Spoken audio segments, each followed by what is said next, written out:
75वें गणतंत्र दिवस के शुभ अवसर पर झारखंड, बिहार समेत संपूर्ण देशवासियों को हार्दिक बधाई एवं शुभकामना देते हैं।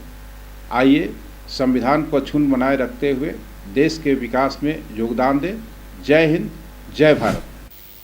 बिहार के पूर्व मुख्यमंत्री कर्पूरी ठाकुर को भारत रत्न दिए जाने पर नेताओं ने खुशी जताते हुए प्रधानमंत्री नरेंद्र मोदी को बधाई दी है। बीजेपी नेताओं ने जो कर्पूरी ठाकुर के विचारों को आत्मसात नहीं करते, वह भी बधाई देते हुए नजर आए। प्रथम मैं तो केंद्र सरकार को बिहार की जनता और देश के वंचितों की ओर से मैं इसके लिए धन्यवाद देता हूं, कोटिशः धन्यवाद देता हूं। कर्पूरी ठाकुर, मेरा सौभाग्य रहा कि कर्पूरी ठाकुर एक समाजवादी नेता थे। मेरे गांव के एक बड़े समाजवादी नेता थे कपिल देव बाबू, जो दोनों साथ काम करते थे। मैंने कर्पूरी जी को नजदीक से जानने का काम किया है। कर्पूरी जी एक सामाजिक समरसता के प्रतीक थे। नरेंद्र मोदी ने कर्पूरी जी को सम्मानित किया है। नरेंद्र मोदी की सरकार और कांग्रेस की सरकार में यही फर्क है कि कांग्रेस ने भीमराव अंबेडकर को नहीं सम्मानित किया। कांग्रेस की सरकार ने पटेल साहब लौह पुरुष को नहीं सम्मानित किया। अगर उसको सम्मानित भी किया तो मोदी की सरकार ने की, पटेल को सम्मानित किया, अंबेडकर को सम्मानित किया, कर्पूरी जी को सम्मानित किया। कर्पूरी ठाकुर जी का जो पूरा इतिहास है, जो पूरा कारनामा है और जो पूरा काम है भारतीय समाज के लिए और बिहार के समाज के लिए, वो बहुत बड़ा है।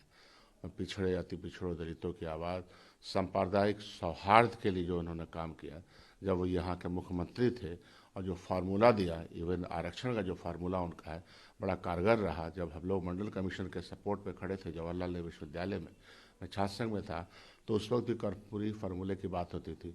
समाज को आगे बढ़ाने में उनका जो रोल है, पिछड़ा को, वंचितों को, वो बहुत बड़ा रोल है। तो हम लोग इसका स्वागत करते हैं। बेहद स्वागत योग्य कदम है, लेकिन इसकी पृष्ठभूमि जानिए। लालू जी के वैचारिक गुरु थे, नीतीश जी उनके सानिध्य में थे, और मुझे तो स्मरण है प्रधानमंत्री जी के समक्ष 2-2.5 साल पूर्व हमारे तेजस्वी जी ने पुरजोर तरीके से इस मांग को की थी। तो ये जो एक धर्मांधता का तमाशा कर रहे थे, उसमें उनको लगा कि सामाजिक न्याय की धारा उस पर भारी है। तो ये फैसला मैं समझता हूं जैसे भी लिया गया, उन्हें पता है कि वो प्रोजेक्ट जो उन्होंने सोचा कि उससे काम चल जाएगा 22 जनवरी वाला, वो बहुजन धारा के समक्ष झुक गई।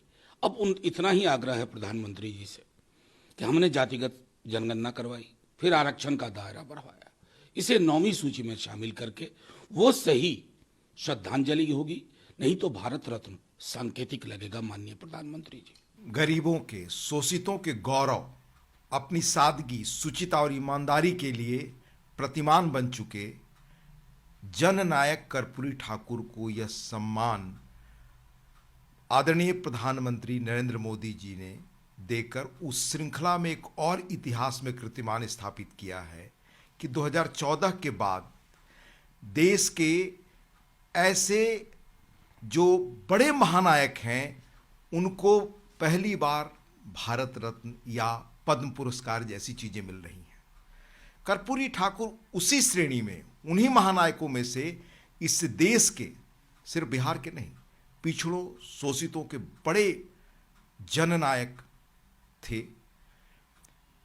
उनका व्यक्तित्व इतना बड़ा था कि 2-2 बार मुख्यमंत्री रहने, एक बार उप मुख्यमंत्री रहने और एक बार छोड़कर कभी वो चुनाव नहीं हारे आजाद भारत में। हम शहर के लोगों से यह कहना चाहते हैं कि हम चंद्रशेखर दुर्गा पूजा समिति और शिव बारात आयोजन समिति और इंद्रपुरी नवक समिति, सभी लोगों ने मिलकर एक भव्य रामोत्सव का निर्माण, यहाँ रामोत्सव का आयोजन कर रहे हैं। उसमें हम शहर वासियों से कहेंगे कि आप सब परिवार आएँ, बाल बच्चों को लेकर आएँ। आप यहाँ के कार्यक्रम को देख के ऐसे आपके बच्चों को भी एक सीख मिलेगी। प्रभु राम की जीवनी को जानने का नाट्य मंचन द्वारा यहाँ कार्यक्रम है, वो जानने का मौका मिलेगा। आपको यहाँ के सुंदरकांड, हनुमान चालीसा जब आपके बाल बच्चे आप सुनेंगे, आप मंत्रमुग्ध होंगे, आप में अपने सनातन होने का गर्व भी महसूस होगा। आप हिंदुत्व के प्रति आप जागरूक होंगे आज के बच्चे।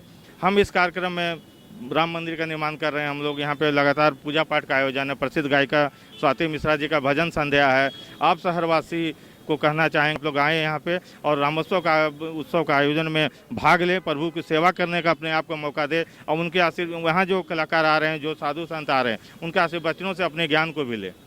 हमारे लिए गर्व का पल है कि 500 वर्षों के संघर्ष के बाद हमारे रामलला 22 जनवरी को अयोध्या में विराजमान होने के लिए तैयार हैं। इस शुभ अवसर पर चंद्रशेखर आजाद दुर्गा पूजा समिति में युवराज सुधीर सिंह जी के मित्र रमेश जी के द्वारा आयोजित रांची के मेन रोड में 21 और 22 जनवरी को भव्य राम उत्सव मनाया जा रहा है, जिसमें मैं 21 तारीख को अपना परफॉर्मेंस देने वाली हूं आप सबके बीच, तो आप सब सादर आमंत्रित। भगवान राम के अयोध्या में प्राण प्रतिष्ठा का हो रहा है आयोजन। 21 और 22 जनवरी को रांची के मेन रोड में पूरे परिवार के साथ राम उत्सव में भाग ले।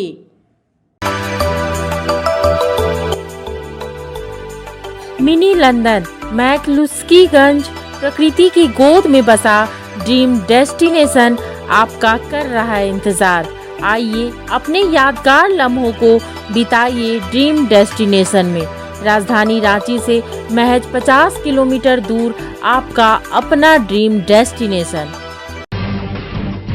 जब टूटती है आस, जब थकती है सांस, जब रूठते हैं अपने, मुंह मोड़ता है जमाना, जब अंगड़ाई लेता है संकल्प, फिर बनती है कहानी, बनते हैं अनमिट निशान। देखिए मेरे साथ संघर्ष की दास्तां।